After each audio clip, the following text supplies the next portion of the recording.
Diane Wallace EVs here. We did have an ICCU failure in my Hyundai Ioniq 6 Giselle, and I'm going to document what happened. So Sunday night, I charged on my home charger the Ioniq 6 Giselle to 80%. And then the next morning, I got up to go to work, so I unhooked the home charger and I got in the car to go to work. I backed up and I saw this error message, which y'all can see here. And then I went and got Steve and I asked him where to park the vehicle. So, because we thought it might be an ICCU failure. So he said to pull it into the garage, which I did. And then when I pulled in and I hit the brake and tried to put it in park, basically there was no power and it went clunk, and then there was no power in the vehicle. And I couldn't really tell if I was in park or not because the gear indicator on the screen was not there, but the screens were up. But anyway, so I got out of the driver's door and I left the driver door unlocked, and I actually left it kind of ajar. And then I went and hooked the car up to the home charger again because not really sure why, just to see if it would charge, and it said charging unsuccessful. And then the port door was open. I unhooked the home charger and the port door, I could not shut it, so it remained open. And basically the car was dead at that point. The screens were on though, but the car was dead. And then I went and got in the Chevy Impala, and well, first we went in and called Hyundai and told them what happened, and they got me in for service for the next day, which was Tuesday at 10:30. I told them I wanted them to tow the vehicle because it was undrivable.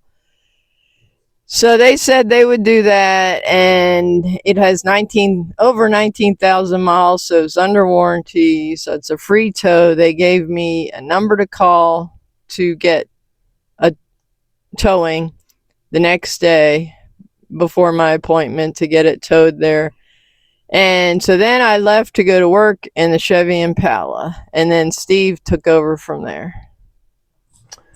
Yeah, so I knew that it was possibly a ICCU problem, but I also know that it could have been just a 12-volt battery problem. So what I did is I unhooked the ground on the 12-volt battery and hooked up my battery charger, 12-volt battery charger, to it. As I was charging it, it took a very long time, like 5 hours to get it to 84%. But I knew once it got up above 80%, I should be able to pull the car back around to the front of the house so the wrecker wouldn't have any trouble getting to it.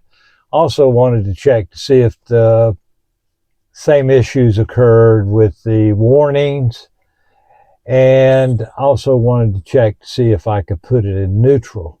So as I pulled it around the house, I still got the error messages. You know, I was only running like at 2 miles an hour, but there was flashing all the error messages up. I put it into position so it'd be easy for the driver of the wrecker to hook up to it.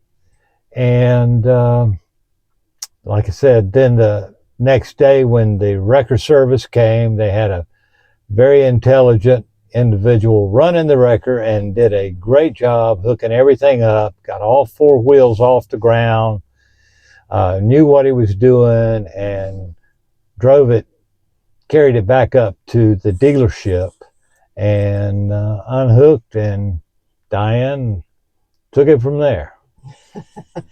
And then so then the dealership, I got it checked in, and they said they would call me at 2 p.m. with the diagnosis.